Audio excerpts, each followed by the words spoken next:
Moi, c'est Marie-Hélène Morin. Je suis travailleuse sociale, professeure-chercheuse en travail social à l'Université du Québec à Rimouski, au Canada. La parrainance familiale, en fait, la professionnaliser, ça va permettre en fait d'y donner une crédibilité, d'y donner un fort ancrage dans les services, que ce soit au Québec ou en France. Donc, l'importance d'aller structurer, organiser cette pratique-là basée sur des formations, je pense que c'est vraiment une question de crédibilité, de reconnaissance du rôle à travers l'ensemble des pratiques cliniques qu'on peut rencontrer dans les milieux de pratique. Pouvoir travailler égal à égal, ensemble, dans vraiment la perspective du rétablissement autant des personnes concernées que des aidants.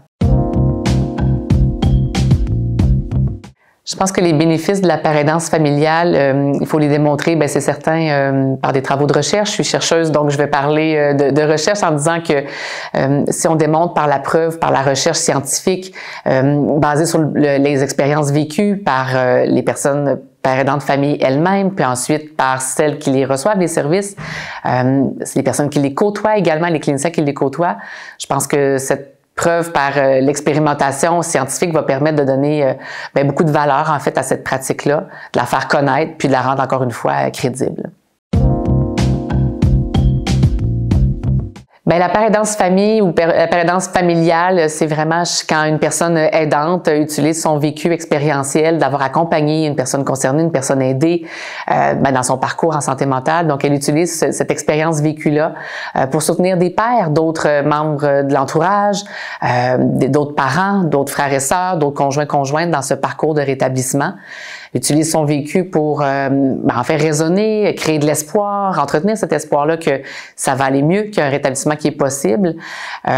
Donc, c'est ça la parrainance famille, d'utiliser ce vécu expérientiel à bon escient pour accompagner l'autre, puis créer beaucoup d'espoir par rapport au rétablissement.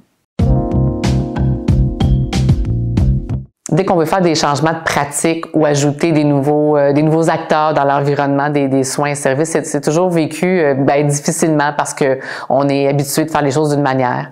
Puis on dirait que dans ces années-ci, avec tout ce qu'on veut, je pense, comme tout le mouvement autour du rétablissement, si on veut vraiment le faire vivre, ce rétablissement-là en santé mentale, ça passe vraiment par le partage d'expériences vécues, donc par la parrainance. Donc j'ai le goût d'inviter en fait les cliniciens, les gens en formation, d'être ouverts par rapport à des nouvelles pratiques, à se laisser inspirer, à se laisser toucher par des partages de vécu expérientiels. Puis c'est comme ça, je pense qu'on va faire vivre le rétablissement pleinement dans nos unités de soins, dans nos milieux cliniques. Autrement, ça va demeurer un concept un peu, justement, conceptuel. Fait que je pense que la parrainance famille, c'est le véhicule pour faire vivre le rétablissement pleinement.